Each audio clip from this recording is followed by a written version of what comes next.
ਸੋ still ਅਗਰ ਤੁਸੀਂ ਮੈਨੂੰ ਜਿੰਨਾ ਕਿ ਮੈਂ ਡਾਂਟ ਖਾ ਕੇ ਆਇਆ ਉਹਨਾਂ ਕਿ ਤੁਸੀਂ ਮੈਨੂੰ ਪਿਆਰ ਦੇ ਦਿਓ ਤਾਂ ਮੇਰਾ ਹੌਸਲਾ ਵੱਧ ਜਾਏਗਾ, ਮੈਂ ਆਪਣਾ ਕੰਮ ਠੀਕ ਕਰ ਲੂੰਗਾ।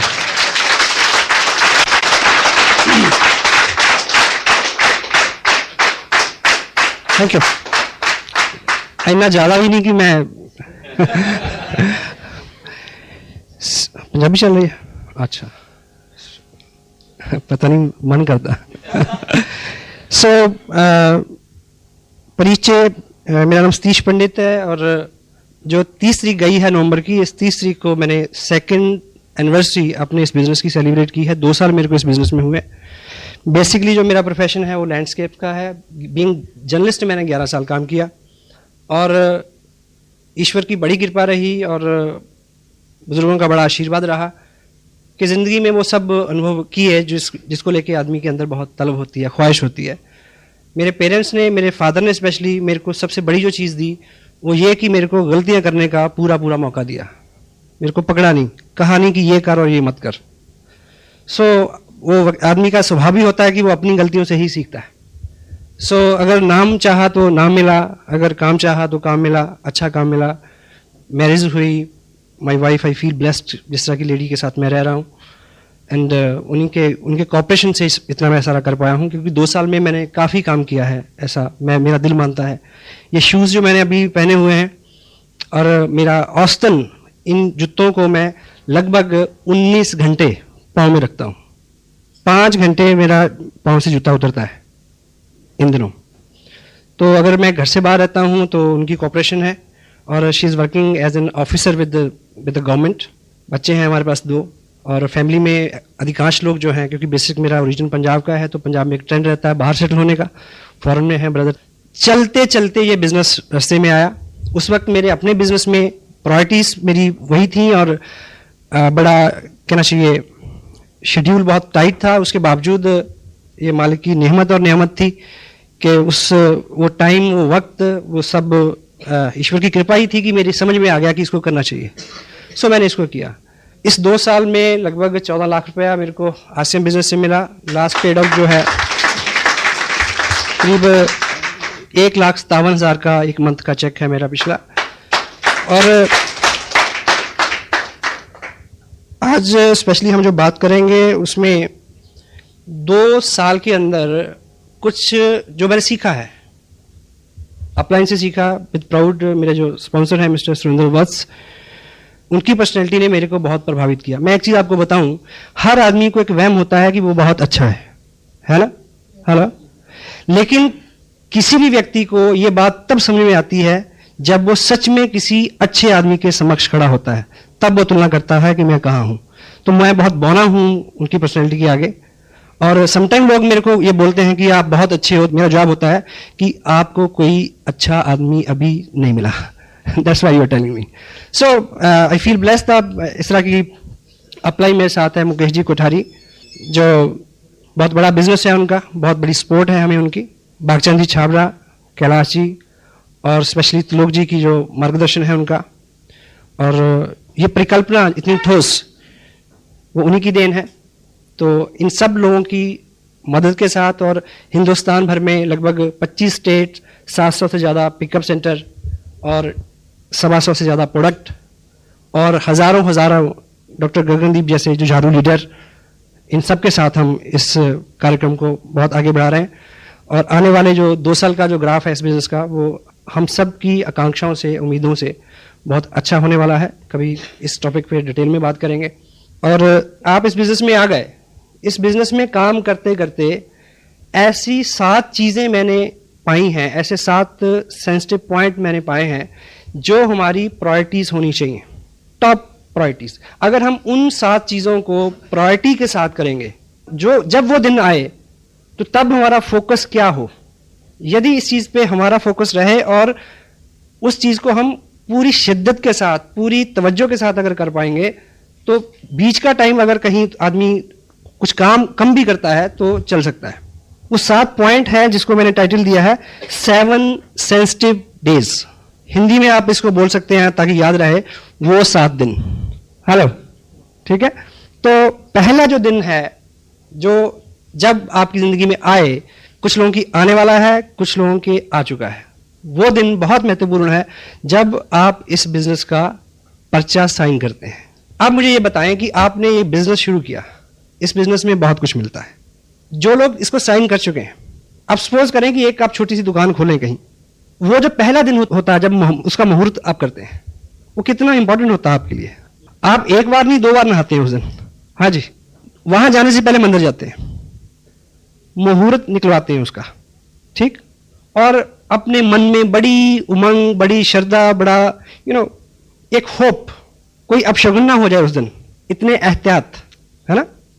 इन सब चीजों का कंक्लूजन लेके आप उस दिन शुरुआत करते हैं। कुछ ना कुछ धार्मिक अनुष्ठान करवाते हैं, कोई कस्टमर, स्पिरिचुअल कस्टमर, रिलीजन से जुड़ा हुआ कोई चीज, कोई पार्ट है, यानी एनीथिंग। तो सवाल यह है कि जब आप इस बिजनेस को साइन करते हैं, क्या तब इस तरह का भाव आता है? जनरली नहीं आता, क्योंकि हम इसको बिजनेस मान के साइन नहीं करते। शायद बाद में फील होता है ना। यदि आपने शुरू करना है तो आप, मेरी राय है कि इसको इस तरह से शुरू करें। हेलो, यदि कर चुके हैं तो कल मान लीजिए कि वो पहला दिन है, कल कुछ अलग से टाइम निकालें। अगर आपका चेक आ चुका है तो उसको किसी पवित्र जगह पे रखें, मालिक को उसमें हाजिर नाजिर करें। हेलो, वो हेल्प बिल्कुल फ्री है। हाँ जी, वो जो है आप सबकी अपलाइन की भी अपलाइन है। हेलो, एक पिक्चर में एक डायलॉग था, एक प्रभावशाली जो बिजनेसमैन है वो अपने बेटे को बोलता है कि आज की दुनिया में ऐसा ब्ला ब्ला करने के लिए सबके स्विच अपने हाथ में रखने पड़ते हैं। हाँ जी, और वो आगे से जवाब देता है कि एक मेन स्विच है जो उसके पास है, यदि उसने ऊपर कर दिया हेलो, आपकी ऊर्जा, आपकी शक्ति, आपकी ताकत, आपकी अकल, नॉलेज, कुव्वत, सब आपको मुबारक हो, लेकिन मेन स्विच है कहीं। हेलो, ठीक है। तो इस तरह का भाव लें, इस तरह का संकल्प करें, उस मालिक को हाजिर करें उसमें, ठीक है। तो एक अच्छी शुरुआत। हाँ जी, ठीक है। क्योंकि ट्रेडिशनल काम में बड़ा हम करते हैं कि ऐसा ना हो जाए, वो आगे नींबू टांगते हैं कुछ लोग, या परांदी टांग देते हैं, है ना। परांदी टांग के नहीं घूमना कल से। हेलो, सो इस तरह का कुछ, आप सहमत हैं? अगर आप इस तरह का करके शुरू करोगे तो आपको हर वक्त पे वो याद आता रहेगा। हेलो, जब भी मुश्किल आएगी वो याद आएगा, me and God can do wonder. Hello, me and God, हम दो मिलके कमाल कर सकते हैं, ठीक है। तो वो दूसरा जो है वो आपके साथ हर वक्त हो, वो है। लेकिन अगर आप ग्रेटिट्यूड के साथ उसको साथ रखेंगे, आभार व्यक्त करते हुए हर वक्त, तो उसकी कृपा निश्चित रूप से ज्यादा बरसेगी आपके ऊपर, ठीक है। पहला दिन। सेकंड, दूसरा जो सेंसिटिव दिन आपके बिजनेस में होगा वो हर महीने में एक बार आता है, जब आपके बिजनेस की क्लोजिंग होती है, जिस दिन आप सारा बिजनेस कलेक्ट करके पोस्ट करते हैं भीड़भाड़ के लिए। बहुत इंपॉर्टेंट दिन होता है। सभी, सारा बिजनेस कलेक्ट हो ठीक से, सारा चेक हो, उसमें कोई त्रुटि तो नहीं, गलती तो नहीं, ठीक। उसकी फोटोकॉपीज करवाएं, पीछे आपके पास रिकॉर्ड हो, कोरियर गुम हो गया तो क्या होगा। हेलो जी। और जब आपका ग्रुप बड़ा हो तो बड़े ग्रुप में जहां पे अभी नए सीखने वाले लोग हैं, उस डेट को आपका वहां होना जरूरी है। हाँ जी, मैं हर महीने प्लान करता हूं कि मुझे 8 तारीख को कहां होना है, एवरी मंथ। अगले मंथ का मेरे को भी से पता है। अभी देहरादून में मेरा बिजनेस है, 1 लाख का बिजनेस 40 लाख से ज्यादा है। वहां जो पहला एक्टिव आदमी है, उसके ऊपर एक व्यक्ति है, वो एक्टिव नहीं थे 2 साल से। अब उन्होंने एक्टिविटी करनी शुरू कर दी, 5, 7, 10 का बिजनेस किया। मैं वहां गया उनको बताने की क्लोजिंग प्लेसमेंट कैसे होती है। यानी उस ग्रुप में 5,000 का बिजनेस बढ़े, इनकम से कोई सरोकार नहीं इसका, पर I am the only person between he and me, we are 2 person only. I went over there, I came back Delhi, वहां कुछ ऐसी एक्टिविटीज थी। 8-9 तारीख का ये शेड्यूल, इस तरह से मैंने एवरी मंथ क्लोजिंग से कंसर्न जितने भी जरूरी काम है, आपकी एक्टिव अपलाइन आपको बता सकती है। बहुत बार किसी अच्छे आने वाले भावी लीडर का आप वहीं पे फ्यूचर चौपट कर सकते हैं, इस त्रुटि के बारे, ये गलती ना हो। हर महीने की क्लोजिंग में आपको पता हो मुझे कहाँ होना है, क्या करना है, और जहां पे आप क्लोजिंग करा रहे हैं वहां पे उन लोगों के साथ डिस्कस करो कि इसको ऊपर, इसको नीचे, दाएं बाएं, आगे पीछे, क्यों, वाई, सिखाना है। Hello, got it. थर्ड, तीसरा सेंसिटिव महत्वपूर्ण दिन जो है वो आपके बिजनेस में होगा हर मंथ में। आपने बिजनेस भेज दिया, उसके बाद एक डेट होती है जिस दिन बिजनेस फाइनल होता है। भीलवाड़ा कंप्यूटर में सारा फीड होता है, फाइनल होता है उस दिन तक आप असेस करें कि किस व्यक्ति का चेक बनना था, सारा बिजनेस सबमिट हो गया या नहीं हो गया, कोई त्रुटि के कारण कोई ब्रेक ट्री में तो नहीं पड़ा, किसी का टारगेट रह रहा है 200 रुपए की शॉपिंग अगर हो जाए तो उसको चेक कर सकता है, ब्ला ब्ला ब्ला।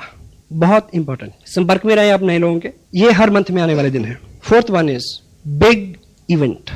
जब कोई बड़ा सेमिनार आता है, इस बिजनेस की या कोई चीज, इस बिजनेस की कला है जो, या इस बिजनेस को बढ़ने के लिए 80% कोई एक चीज अगर कारण है तो है बड़ा फंक्शन, बिग इवेंट। कोई बड़ा सेमिनार आने वाला है, उसमें आपने क्या क्या करना है, उसकी तैयारी में आप कितने मुस्तैद हैं। और सपोज जैसे 2 जनवरी को करनाल में और 30 जनवरी को लुधियाना में सेमिनार है, ठीक, आपने भी जाना है, मुझे भी जाना है। आपने कहां से चलना है, किसको लेके चलना है, कैसे पहुंचना है, इस सारे की प्लानिंग, आपकी टीम कहां कहां से आएगी, किस किस साधन से आएगी, कितना रास्ता है, वो सब चीजें वेल मैनेज्ड, शेड्यूल्ड शुरू में खुद करना पड़ता है। देखिए किसी भी व्यक्ति को, आज यहाँ बहुत सारे लोग जो डिस्ट्रीब्यूटर हैं स्पेशली, उनको कोई बुलाने नहीं गया, वो अपने आप आए। शुरू में एक आम व्यक्ति को उसको आदत में लाना है, सिस्टम में लाना है, बाद में वो सिस्टमाइज हो जाएगा खुद। बच्चे को जैसे पहली बार स्कूल भेजते हैं तो क्या बोलते हैं उसको, टिफिन खाना, टॉफी खाना, मैडम झूला जलाएगी, पापा लेने आएंगे, हेलो, ऐसे बोलते हैं। तब भी कभी जाता है कभी नहीं जाता है, लेकिन जब वो सिस्टम में आ जाता है, बड़ा हो जाता है, फिर उसको पता होता है कि आज काम नहीं किया, मैडम भी पीटेगी और मम्मी भी पीटेगी, तब भी जाता है। Hello, systemised. एक बड़ा सेमिनार और उसके लिए किया हुआ आपका पूरे बल से एक प्रयास आपकी जिंदगी की सारी मुश्किलें हल कर सकता है। मुझे याद है शायद 17 जनवरी की 2 साल पहले की बात है, इसी हॉल में मेरी एक मीटिंग थी 16 जनवरी को, और देहरादून में 3 दिन फील्ड वर्क करके आया था, और उन्होंने मेरे को आश्वस्त किया कि 3 कॉलेज लेके आएंगे। कितनी? 3, लगभग 25-30 लोग। मैं क्या बिजनेस चल गया भाई, अगर पहला ही प्रयास था मेरा, अभी 1 महीना भी नहीं हुआ था। तो 3 दिन रह के मैं 15 तारीख को इधर आया। 15 को आके मैंने शाम को फोन किया, कहते जी 3 तो नहीं 2 पक्का, 2 जरूर आएंगी। मैं कहा चलो 2 भी बुरी नहीं है। अगले दिन फोन किया कि 2 तो नहीं 1 जरूर, पर 1 जो है ना वो खास लोगों की आएगी, बढ़िया। मैं कहा चलो एक ही ठीक है। 16 तारीख मैंने यहाँ मीटिंग की, और मीटिंग जैसे खत्म हुई 9 बजे 10 बजे मैंने फिर फोन किया, कहते कि ऐसा है कि वर्मा जी का भैंस जो है वो ठीक है, शर्मा जी की इस तरह के बहाने। हाँ फिर ऐसा करते हैं कि मेरे वाली जो कार है उसमें 3 लोग आ जाएंगे, मेरे को मिला के 4। एनीवे मैंने फिर 11:30 बजे फोन किया, तब मेरा परमानेंट स्टे था चंडीगढ़ में। मैंने फोन किया तो पता चला कि 1-1.25 घंटे बाद कि वो ऐसा है जी, वो वैसा है। अब वो मारुति भी आते आते रुक गई। अब मुझे पता था कि स्कूटर तो आ नहीं सकता, तो फिर लास्ट में उस व्यक्ति ने एक बोला कि ऐसा है कि अब साथ तो कोई है नहीं। फिर मैं सोचता हूँ कि मैं भी फिर अगली बार ही सही, सवेरे बिटिया का पेपर भी है, ठीक है। ये रिजल्ट हो गया 11:30 बजे रात को। सुबह फंक्शन कहाँ? पानीपत रोड, धर्मशाला। मैंने सोचा कि मुझे क्या करना चाहिए। मैंने खाना खाया इधर ही, ये नागपाल रेस्टोरेंट है ना, खाना खा के खाते खाते मैंने सोचा कि अब तुरंत क्या करना है, यहाँ से भी कुछ लोगों ने जाना था। एनीवे मैंने क्या किया कि ट्रिब्यून में कुछ वाकफियत है, मैं ठीक 12 बजे ट्रिब्यून पहुंच गया। वहाँ पूछा, वो पता चला कि 1:30 बजे वो गाड़ी जाती है जो देहरादून अखबार छोड़ती है। देहरादून बैठा उसमें, 4:45 बजे उस गाड़ी ने मेरे को देहरादून घंटाघर उतार दिया। मैंने वहां जाके फोन किया, उस व्यक्ति को लगा, उसने इस तरह से जवाब दिया, हाँ आप हो आओ, हम फिर अगली बार देखेंगे। उसको लगा कि चंडीगढ़ से बोल रहा है। मैंने बोला कि घंटाघर से बोल रहा हूँ, आ जाओ। निकल गए। मैं वहां रुका 2 घंटे, 1 कॉलेज 1 मारुति कार में लेके आया। केवल 22 महीने 50 लाख का बिजनेस है, 4 टेक्निकल, 15 रॉयल्टी। हाँ जी, 1 बड़ा फंक्शन, और उस पे आपकी मुस्तैदी, उस पे आपका किया हुआ ठीक काम। जब कोई बड़ा फंक्शन आता है तब आपको क्या करना है, डिटेल में बहुत सारी चीजें इस पे डिस्कस हो सकती हैं। अगर आप ये पॉइंट अपने दिमाग में रखोगे तो आपका दिमाग आपको आइडिया देगा, नए आइडिया देगा। लुधियाना अगर फंक्शन हो रहा है और आप उतावले हैं अमृतसर में बिजनेस करने के, अमृतसर वाले व्यक्ति को लुधियाना बुलाओ, देन फिर अमृतसर जाओ। ऐसे में जो भी चीजें हैं, करनाल में फंक्शन है, उस फंक्शन में किन नए लोगों को मैंने बुलाना है, मेरे पास लिस्ट है उनकी। लुधियाना में किन नए लोगों को बुलाना है, किसको लेके जाना है, मेरे पास लिस्ट है। एक अपनी डायरी में हॉट लिस्ट रखें हर वक्त, हॉट लिस्ट। किन लोगों को रेगुलर फोन करने हैं, किन लोगों को फॉलो करना है, और इस मंथ की प्रायोरिटीज क्या है। अब मैं पर्सनली बहुत सारे लोगों को स्पॉन्सर नहीं कर सकता, इवन दो। Next 5th one, counselling date. आपकी अपलाइन हो सकता है बहुत बिजी हो, बहुत बिजी, और मे बी आपको उनके साथ बैठने का टाइम ना मिले उनकी वजह से। पर अगर 1 महीना 40 दिन के अंदर आप seriously, dam serious, cross the table, 1-on-1, 2 घंटे 1 घंटा सीरियसली अपने बिजनेस को डिस्कस नहीं करते, तो ये आपकी गलती है। Counselling date very important. मेरा शेड्यूल बिजी रहता है, वसा का भी रहता है। ऐसा बहुत बार हुआ कि वो एक पर्टिकुलर रूट से जा रहे हैं और एक पर्टिकुलर रूट से उन्होंने ट्रेन चेंज करनी है, मैं उस स्टेशन पे पहुंच गया, वहां उनके साथ घंटा बात की। कभी ऐसा हुआ कि वो अंबाला से ट्रेन पकड़ रहे हैं दिल्ली की, उनके पास भी टाइम नहीं है, मेरी भी दिक्कतें हैं, और मैंने टिकट लिया दिल्ली का रेलवे स्टेशन, उनके साथ ट्रैवल किया 3 घंटे, बात की, वहां से दूसरी ट्रेन पकड़ के वापस आ गया। It's my job, it's my business, इससे मेरे को फायदा होना है। Counselling date very serious. उनके सामने अपना बिजनेस ड्रॉ करके रखें और उनकी सलाह लें, ये मायने है इसका। अपना शेड्यूल उनको नोट कराएं, ठीक है, उनका वो शेड्यूल जो आपको उन्होंने अलॉट करना है उसकी चर्चा करें। शुरू में नहीं पता होता हमें कि मीटिंग कहाँ हो तो ज़्यादा फायदा हो, लेकिन ये आपको बार बार सिटिंग के बाद इस बात का नॉलेज हो जाएगा। 6th one is very important, when the right person comes. आपका बिजनेस तब उठेगा, आप काम कर रहे हैं, लोग आ रहे हैं, ज्वाइन हो रहे हैं, एक्टिविटीज हो रही है, सब हो रहा है, उसमें एक्चुअली उठाव तब आएगा जब सही किस्म का व्यक्ति आपके बिजनेस में साइन करेगा। जिंदगी हो या ये बिजनेस, इसमें तब उठाव आता है जब इसमें क्वालिटी पीपल आते हैं। कौन? Quality people. क्वालिटी पीपल जो हैं वो, ये बिजनेस हो या जिंदगी, उसमें आते तो हैं पर हमारी कुपात्रता के चलते ठहरते नहीं हैं। अपनी पात्रता को हम बढ़ाएं, अच्छा करें। जब राइट पर्सन आपके बिजनेस में आए, मान लीजिए आपका बड़ा ग्रुप भी है, आप मीटिंग लेने गए, उस मीटिंग में एक व्यक्ति ऐसा आपने आइडेंटिफाई किया, आप बीइंग लीडर आपने आइडेंटिफाई करना है, उनकी एक्टिव अपलाइन को रेफरेंस देना है, खुद उसको संभाल करना थोड़ा। जो भी मजबूत व्यक्ति होगा वो आपको उतना कष्ट भी दे सकता है। हाँ जी, पोटेंशियली आदमी तो देगा। एक शेर है उर्दू का, जिन चिरागों को हवाओं का कोई खौफ नहीं, उन चिरागों को हवाओं से बचाया जाए। अमानी क्या है? डायरेक्टली रिलेट नहीं करेगा इस बात से, पर इसको समझे क्या कहना चाहता है शायर। जिन चिरागों को हवाओं का कोई खौफ नहीं, उन चिरागों को हवाओं से बचाया जाए। यानी जिनको खौफ है, जो कमजोर हैं, वो तो जैसे हवा चलेगी बुझ जाएंगे। जो बेखौफ हैं, यानी जो ताकतवर हैं, हवा चलने से वो आग लगा देंगे, उनको बचाने की जरूरत है। सो जो ताकतवर व्यक्ति है, जो पोटेंशियल पर्सन है, जब वो आपके बिजनेस में आता है तो उसकी संभाल जो है बहुत जरूरी। वो आपको हार्डशिप दे सकता है, सहमत है आप? और पोटेंशियल पर्सन जो होता है उसके साथ व्यवहार को लेके, काम को लेके, सब चीज़ें बहुत सदी हुई होनी चाहिए। और ऐसे व्यक्ति के आगमन पे अपनी अपलाइन को काउंसिल करें, उनकी हेल्प लें। मे बी तब आपका स्टेटस उस दर्जे का ना हो, मे बी आपकी पर्सनैलिटी अलाइज ना करती हो वहाँ पे, maybe, then take proper help, उसकी संभाल। Got it? यस। और अपने ग्रुप में हमेशा इस चीज़ को कोशिश करें आइडेंटिफाई करने की, कौन लोग आ रहे हैं, कैसे लोग आ रहे हैं, किसका क्या बैकग्राउंड है, किसका क्या एक्सपीरियंस है, ठीक है। कोई आदमी अच्छे से काम कर रहा है, मे बी आपका एक डिस्टेंस ग्रुप हो यहाँ से 200 किलोमीटर दूर, वहाँ पे औसतन 30-40 हज़ार का बिजनेस आता है, ठीक है। आप उसको वॉच करें, कभी चेक करें कि एक महीने एक ही व्यक्ति ने 20-25 लोगों को ज्वाइन कराया, ये घंटी है, हेलो, अलर्ट हो जाए वहाँ पे।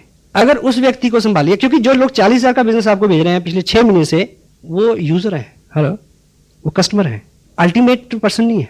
जब इस तरह की घटना हो, इस तरह का सूचना आए, तो उसको आप कहीं भी बैठे हैं, आप काउंसिल करें अपलाइन से कि उसको किस तरह से हैंडल करना है। डॉक्टर गगनदीप सिंह जी का बिजनेस सबको अच्छा लगता है ना जी, हेलो।